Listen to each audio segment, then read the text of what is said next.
مالک ابن دینار کا یہ نریشن ہے، ان کا واقعہ ہے۔ امت کے بڑے اسکالرز میں سے ایک مالک ابن دینار آتے ہیں۔ کون تھے مالک ابن دینار؟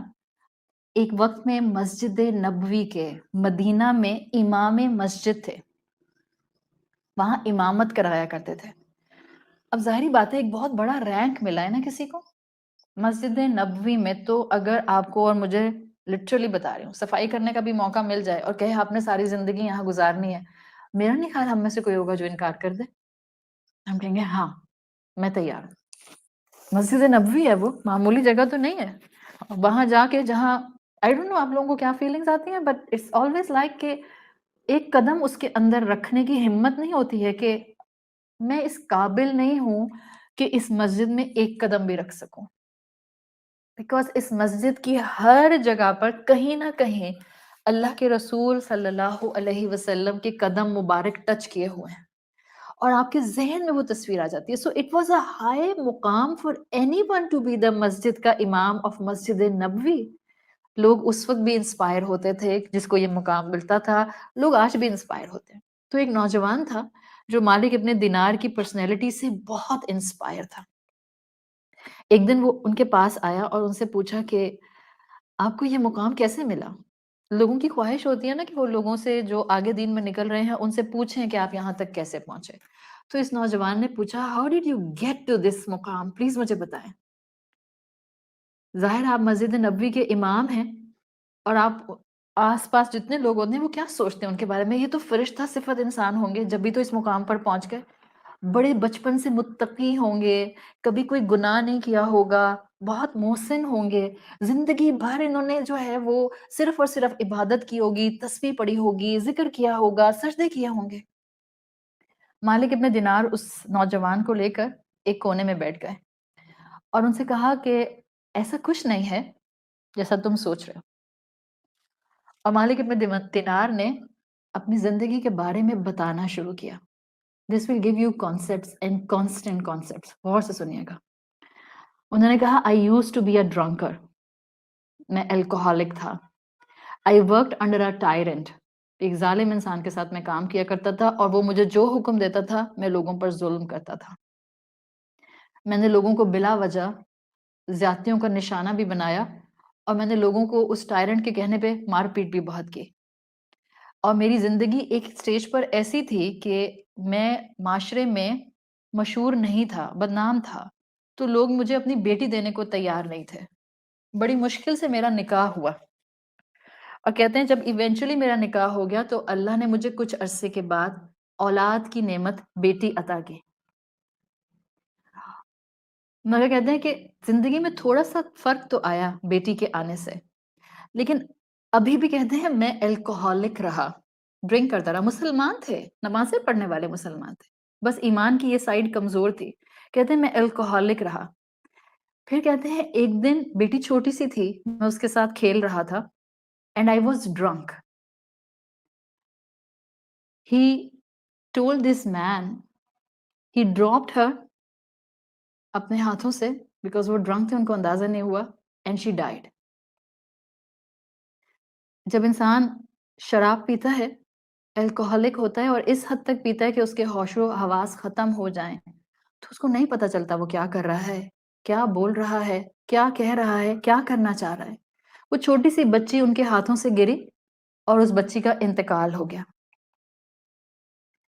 اب جو نوجوان یہ کہانی سن رہا ہے اس کے شوز میں کھڑے ہو کر سوچیں، کہانی مختلف تھی اس لیے کہ مسجد نبوی کے امام کی زندگی کے بارے میں ایک انسان جاننا چاہ رہا ہے۔ This is not what you expect to hear. آپ تو نہیں ایکسپیکٹ کر سکتے کہ ایسی کوئی بات آپ کو سننے کو ملے گی کہ مسجد کا امام کہہ رہا ہے کہ I was the drunkard and I killed my daughter by accident because I was drunk۔ سمجھ تو نہیں آ سکتا نا آپ کو۔ کہتے ہیں آگے بتانا شروع کیا، کہتے ہیں اس کے بعد جب میری بیٹی کا انتقال ہو گیا میں نے اور ڈرنک کرنا شروع کر دیا غم میں۔ پھر ایک دن مجھے یاد ہے بتاتے ہوئے کہتے ہیں کہ شعبان کا مہینہ تھا، نصف شعبان کی رات تھی، یعنی 15 شعبان، اور یہ تھا بھی جمعے کی رات پر، 15 شعبان کی رات۔ کہتے ہیں میں اپنے غم میں اتنا ڈوبا ہوا تھا کہ میں شام سے الکوہل پیے جا رہا تھا۔ اتنی پی کہ مجھے نہیں پتا کہ میں کب پاس آؤٹ کر گیا اور میری عشاء بھی اسکپ ہو گئی اور میں سوتا رہ گیا۔ اتنا اتنا پیا کہ سوتے رہ گئے۔ پھر کہتے ہیں میں نے اسی سونے میں خواب دیکھا اور خواب میں نے یہ دیکھا کہ مجھے میری قبر میں پھینکا گیا۔ کچھ دیر کے بعد مجھے میری قبر سے نکالا گیا۔ جب میں باہر آیا تو میں نے دیکھا کہ سب انسانوں کو ان کی قبروں سے نکالا جا رہا ہے۔ یعنی مالک بن دینار نے خواب میں قیامت کا دن ایکسپیرینس کیا اور وہ ڈسکرائب کر رہے تھے اس نوجوان کو، قرآن کی آیت کے ساتھ انہوں نے ڈسکرائب کیا، اور جو میں نے جس کیفیت میں انسانوں کو دیکھا، کیونکہ خود ڈرنک تھے نا جب سوئے تھے، تو انہوں نے آیت کوٹ کی اس نوجوان کو، وَتَرَى النَّاسَ سُكَارَى وَمَا هُمْ بِسُكَارَى people look drunk but in different way. قیامت کے دن یہی ہوگا نا، سورت حج کہتی ہے لوگ، کیونکہ زمین ریٹل کر رہی ہوگی تو جب قبروں سے نکالے جائیں گے ایسے لگے گا لوگ ڈول رہے ہیں، جیسے انسان الکوہل پینے کے بعد جو ہے وہ اپنے ہینگ اوور میں اس کی حالت ہی ہو رہی ہوتی ہے، بٹ وہ ہینگ اوور نہیں ہوگا، this will be something else. لوگ قیامت کے خوف سے اس حال میں ہوں گے۔ پھر اب مالک ابن دینار نے بتایا کہ خواب میں نے انسانوں کا قبروں سے نکل کر دوڑنا ایکسپیرینس کیا۔ پھر کہتے ہیں خواب میں فَسَمِعْتُ حِسًّا مِّن وَرَائِي میں نے اپنے پیچھے ایک ٹیریفائنگ خوفناک لاؤڈ آواز سنی۔ فَالْتَفَتْهُ میں نے پیچھے مڑ کر دیکھا۔ فَإِذَا بِتَنِينًا میرے پیچھے ایک ہیوج سائز کا منہ کھولا ہوا ڈریگن تھا۔ کلر بھی ڈیفائن کیا، نیلے اور کالے رنگ کا تھا۔ کہتے ہیں میں نے اپنی زندگی میں کبھی کوئی اتنی ہیوج سائز کی چیز نہیں دیکھی تھی، اور یہ ڈریگن تیزی سے میری طرف منہ کھول کر بڑھ رہا تھا۔ مالک بن دینار کہتے ہیں میں خواب میں دوڑنے لگ گیا، یعنی اس سے بچنے کی کوشش کر رہے تھے۔ کہتے ہیں دوڑتے دوڑتے میرے سامنے ایک بزرگ بوڑھا شخص آ گیا، صاف ستھرے کپڑے پہنے ہوئے تھے اور بہت اچھی خوشبو ان کے پاس سے آ رہی تھی۔ میں نے فوراً ان کو خواب میں سلام کیا اور ان سے کہا کہ پلیز مجھے اس ڈریگن سے بچائیے جو میرے پیچھے آ رہا ہے۔ لسن، مالک بن دینار کہتے ہیں وہ بوڑھا شخص مجھے دیکھ کر رونے لگ گیا، فبکا اور کہا انا ضعیف۔ مالک بن دینار کہتے ہیں بوڑھے شخص نے کہا کہ میں تو ضعیف ہوں، کمزور ہوں، بوڑھا ہوں، اور اس ڈریگن کو دیکھو اتنا طاقتور ہے، میں نہیں تمہاری ہیلپ کر سکتا، بہت ہیوج ہے وہ، تم بھاگتے رہو، ہو سکتا ہے تمہارا رب تمہارے لیے کوئی بچنے کی راہ نکال دے، مگر میں تمہارے لیے کچھ نہیں کر سکتا۔ مالک بن دینار کہتے ہیں میں نے بھاگنا شروع کر دیا، اور کہتے ہیں کہ اچانک میں ایک ایسی جگہ پر پہنچا جہاں پر مجھے کرٹنز نظر آئے، اور کرٹن جیسے نیٹ کے کرٹنز نہیں ہوتے، کہتے ہیں مجھے کرٹنز نظر آئے اور ان کرٹنز کے اندر مجھے ایک پورا ایک امیج نظر آیا، جیسے اندر خوبصورت پردوں کے اندر ماؤنٹینز ہیں، کلفز ہیں اور نعمتیں ہیں اور بہترین نظارے ہیں، اور ساتھ میں اندر چھوٹے چھوٹے بچے جو ہیں وہ کھیل رہے ہیں، اور ان بچوں کے چہرے چمک رہے ہیں فل مون کی طرح، برائٹ فیسز۔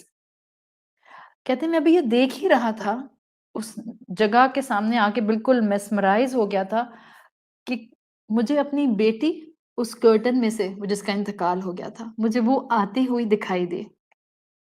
اس نے اپنے ہاتھ میں لائٹ کیری کی ہوئی تھی۔ کہتے ہیں اس نے میرے رائٹ ہینڈ کو اپنے لیفٹ ہینڈ سے پکڑا اور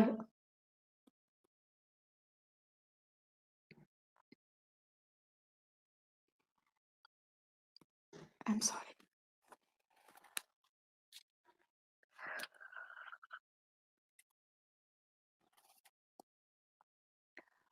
اور اس نے اپنے دوسرے ہاتھ سے ڈریگن کو اشارہ کرنا شروع کر دیا ہاتھ سے، جیسے آپ کسی پرندے کو نہیں دور بھگاتے ہیں ہاتھ سے اشارہ کر کے۔ تو کہتے ہیں کہ اس بچی نے اپنے دوسرے ہاتھ سے اس ڈریگن کو دور کرنا شروع کر دیا۔ And he said I was amazed کہ جیسے ہی میری بچی نے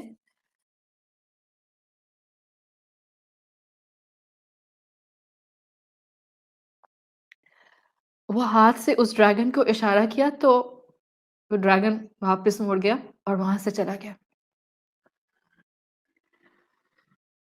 and he told this person جس کو اپنا خواب سنا رہے تھے، کہتے ہیں آئی واز ان کمپلیٹ شاک. پھر میری بیٹی نے مجھ سے بات کی اور اس سے کہا یا ابتی، اور سورہ حدید کی آیت نمبر 16 پڑھی، الم یعنی للذین آمنوا ان تخشع قلوبہم لذکر اللہ وما نزل من الحق. کیا ایمان والوں کے لیے ابھی یہ وقت نہیں آیا کہ اللہ کے ذکر سے ان کے دل نرم ہو جائیں؟ یعنی مالک ابن دینار کو ان کی بیٹی کہہ رہی ہے کہ آپ مسلمان ہیں، آپ نمازی ہیں، آپ کیوں ڈرنک کرتے ہیں؟ مالک ابن دینار کہتے ہیں میں اپنی بے عملی پر شدید شرمندہ ہوا اور میں نے وہی خواب میں اپنی بیٹی سے پوچھا یہ ڈریگن کیا تھا، وہ بوڑھا شخص کیا تھا؟ بیٹی نے کہا ڈریگن آپ کے گناہ تھے and those were coming to consume you. آپ نے ہی وہ ڈریگن بلڈ کیا تھا. انسان اپنے گناہوں سے اپنے لیے آخرت کی سزائیں بلڈ کر رہا ہوتا ہے. ہمارے ہی اعمال ہوتے ہیں جو آخرت میں انکالن و جہیمن بن جاتے ہیں. ہمارے گناہ قیامت کی سزائیں بنتے ہیں. اللہ ظالم نہیں ہے، اللہ الرحمن ہے، اللہ الرحیم ہے. اور بیٹی نے بتایا کہ وہ جو بوڑھا انسان تھا وہ عملک الصالح، آپ کے نیک اعمال تھے جن کو آپ نے گناہ کر کر کے کمزور کر دیا تھا. اللہ نے تو آپ کو نیکی کی توفیق دی تھی، اد افتہ آپ نے اتنے گناہ کیے کہ وہ کمزور ہو گئے آپ کے نیکی کے سارے امپیکٹ، یہاں تک کہ اتنے کمزور ہوئے کہ وہ آپ کو بچانے میں اپنا کردار ادا نہیں کر سکے. اب بیٹی کہہ رہی ہے باپ سے کہ وہ بوڑھا انسان آپ کی مدد کرنا چاہتا تھا، آپ نے اس کو ویک کیا تھا، حتی لم تکو طاقتن، یہاں تک کہ اس کے پاس کوئی طاقت نہیں رہی. یہ جو ہم املگمیشن کرتے ہیں نا زندگی کے اندر، آدھی نیکیاں آدھے گناہ، آدھی نیکیاں آدھے گناہ، دنیا بھی چلے اور دین بھی چلے. We don't have any idea what we are doing with our آخرہ. ہم عاملۃ الناصبہ کی کیٹیگری میں آتے ہیں، قرآن کے کورسز کر کر کے آتے ہیں اور گھر والوں کو تانے دیتے ہیں، گھر والوں سے ہم لڑائیاں کرتے ہیں، گھر والوں کے ساتھ ہم ابیوسو لینگویج استعمال کرتے ہیں، ٹینٹرمس تھرو کرتے ہیں، غصہ کرتے ہیں. What we are doing؟ کیا فائدہ ایسی لنگوسٹک اسٹڈی کا کہ آپ کو انکالن اور جہیمن تو سمجھ آئے اور آپ اس کی گرامیٹیکل انالیسس کر لیں، لیکن آپ کو یہ کانسیپٹ سمجھ نہیں آئے. بیٹی نے باپ سے کہا فَتُوبْ إِلَى اللَّهِ، توبہ کریں اللہ سے، وَلَا تَكُن مِّنَ الْحَالِقِينَ، اور ہلاک ہونے والوں میں شامل نہیں ہو. مالک ابن دینار کہتے ہیں میں نے اپنی بیٹی سے پوچھا یہ سب بچے یہاں کیا کر رہے ہیں؟ آپ جانتی ہیں رسول اللہ صلی اللہ علیہ وسلم کی حدیث کا مفہوم آتا ہے کہ جب آپ معراج پر گئے تھے تو آپ نے ابراہیم علیہ السلام کو جس آسمان پر دیکھا تھا وہ بچوں کے ساتھ کھیل رہے تھے، اور آپ صلی اللہ علیہ وسلم کی حدیث کے الفاظ میں تھا اولاد المشرکین والمسلمین. وہ سب بچے جو اپنی پیوبرٹی سے پہلے انتقال کر جاتے ہیں، چاہے ان کا تعلق کسی بھی مذہب سے ہو، اللہ ان کو جنتوں میں پہنچا دیتا ہے. اور ابراہیم علیہ السلام اولاد المشرکین اور مسلمین کے ساتھ کھیل رہے تھے. تو معراج پر رسول اللہ نے جنت میں ابراہیم علیہ السلام کو ان بچوں کے ساتھ دیکھا تھا. مگر مالک بن ابن دینار کے نالج میں حدیث تھی، انہوں نے کہا یہ بچے تو تنہا ہیں، صرف بچے ہیں، ان کے ساتھ کوئی بڑا نہیں ہے، یعنی ابراہیم علیہ السلام والی جگہ مجھے نہیں دکھائی جا رہی خواب میں. تو انہوں نے بیٹی سے پوچھا یہ بچے کون ہیں؟ اس بچی نے کہا نحن اولاد المسلمین.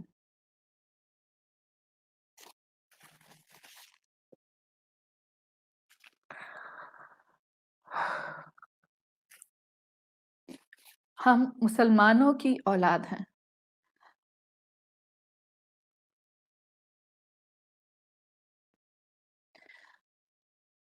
ہم یہاں اپنے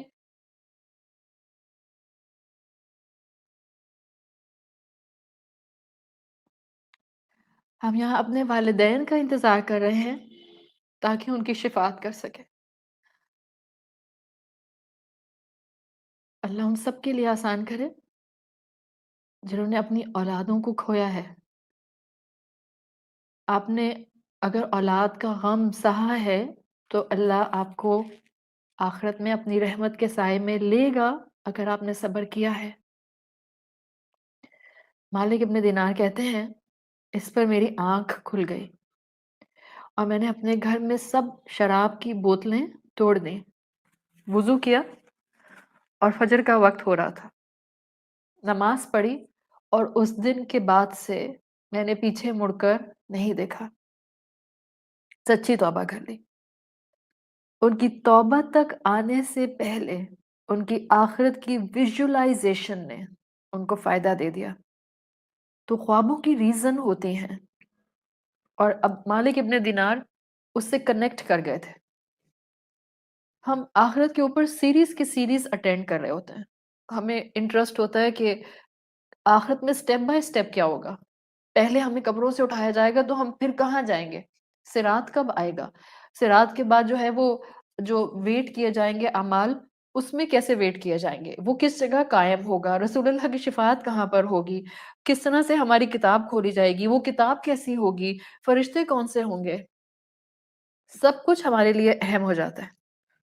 یہ تو ہم سوچتے ہی نہیں کہ وہ جو زندگی میں ہم گناہ کر رہے ہیں، یہ آخرت کی سیریز سنتے ہوئے بھی وہ گناہ کتنا بڑا ڈریگن بن کر آخرت میں میرا پیچھا کریں گے، اور وہ جو ہم 4 نیکیاں کرتے ہیں، گناہوں کے لائف سٹائل کو اڈاپٹ کر کے ہم اس کو کیسا بوڑا انسان بنا رہے ہیں کہ جو قیامت کے دن ہماری کہیں مدد نہیں کر سکے گا۔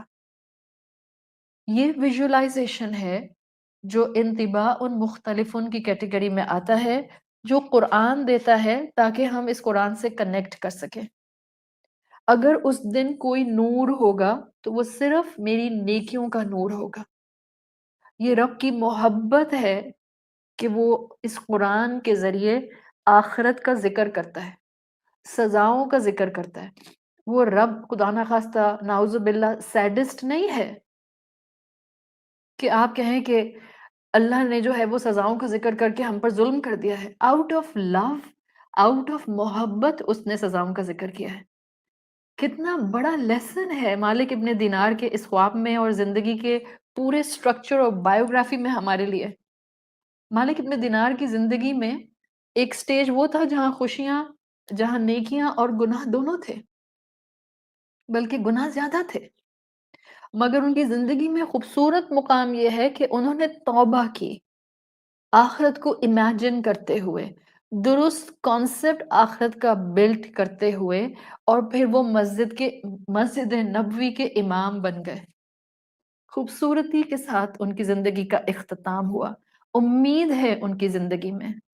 اللہ تعالیٰ قرآن میں جہاں بھی ذکر کر رہا ہے سزاؤں کا، وہ زندہ انسانوں کو ان کی زندگیوں کے گناہوں سے نکال کر اس امید کی طرف لانے کے لیے ذکر کر رہا ہے، تاکہ ہم ویژولائز کریں ان سزاؤں سے، تاکہ ہم آج ہی ویژولائز کریں اور قیامت کے دن برے ایکسپیرینس سے بچ جائیں۔ کتاب جو ہمارے ہاتھ میں ہمارے اعمال کی دی جائے گی، اس میں کچھ اچھا ایڈ کر جائیں۔